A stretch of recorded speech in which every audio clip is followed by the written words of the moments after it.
রাজধানীতে বায়ু দূষণের মাত্রা সর্বাধিক, যা একিউআই লেভেলের একেবারে সূচক পর্যায়ে এসে পৌঁছেছে।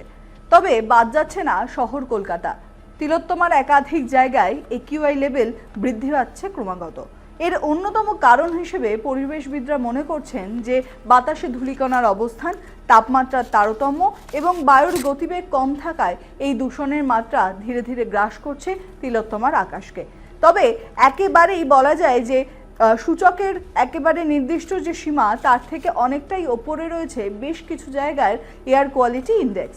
ন্যাশনাল এয়ার কোয়ালিটি ইন্ডেক্স অনুযায়ী তিলোত্তমার বিভিন্ন জায়গায় যে একিউআই লেভেল পাওয়া যাচ্ছে তার থেকে দেখা যাচ্ছে ভিক্টোরিয়া বা ময়দান চত্বরে সব থেকে বেশি বায়ু দূষণের মাত্রা, যেখানে অত্যন্ত খারাপ পর্যায়ে ছিল বেশ কিছুদিন আগে একিউআই লেভেল, প্রায় 300 অতিক্রম করেছিল।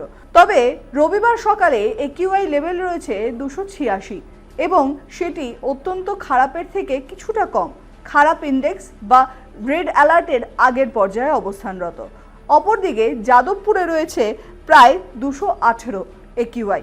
এই পরিস্থিতি অন্যান্য জায়গায় কিছুটা হলেও কম, কোথাও কোথাও মডারেট, কোথাও কোথাও একেবারে যে সূচক তার থেকে কিছুটা বেশি। যেরকম বালিগঞ্জের থেকে 152, ফোর্ট উইলিয়ামে 115, রবীন্দ্র সরোবরে 113 এবং রবীন্দ্র ভারতী ইউনিভার্সিটি বা স্মৃতি চত্বরে 153 দেখাচ্ছে একিউআই লেভেল। এবং এই একিউআই লেভেল বারবার করে ভাবাচ্ছে আগামী দিনে যাতে দিল্লির মতন পরিস্থিতি শহর কলকাতায় না হয় সেদিকে বিশেষ নজরদারি দিতে হবে। বিশেষত শিশুদের ক্ষেত্রে বিশেষ ব্যবস্থা ইতিমধ্যেই নেওয়া হচ্ছে।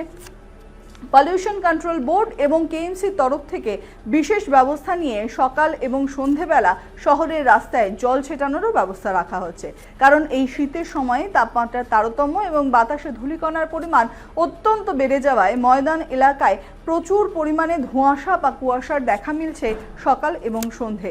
এই পরিস্থিতি নিয়ন্ত্রণ করতে বিশেষ নজরদারি রয়েছে এবং স্বাস্থ্য পরিকাঠামো যাতে ঠিক থাকে, শিশু থেকে বৃদ্ধ যারা ময়দানে সকালে প্রাতঃভ্রমণে যান বা সন্ধ্যাকালীন ভ্রমণে যান তাদের যাতে শারীরিক অসুবিধা না হয় সেদিকেও নজর রাখা হচ্ছে ওয়েস্ট বেঙ্গল পলিউশন কন্ট্রোল বোর্ডের তরফ থেকে। তবে বারবার করে দিল্লির এয়ার কোয়ালিটি ইন্ডেক্স যে সূচক বা দূষণের যে মাত্রা তা কিন্তু রেড অ্যালার্ট দেওয়ার সঙ্গে সঙ্গে প্রত্যেকটা শহরকে বারবার করে মনে করিয়ে দিচ্ছে যে এই দূষণের মাত্রা যদি বাড়তে থাকে তাহলে আগামী দিনে মানুষের শরীর স্বাস্থ্যের উপর তার প্রভাব সর্বাধিক হতে পারে।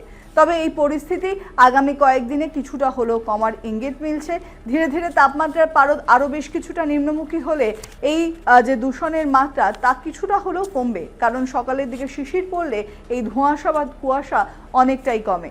তাই বোঝা যাচ্ছে যে ধীরে ধীরে রাজধানীর পরিস্থিতিতে না পৌঁছালেও তিলোত্তমার আকাশও কিন্তু ঢাকছে কালো ধোঁয়ায়।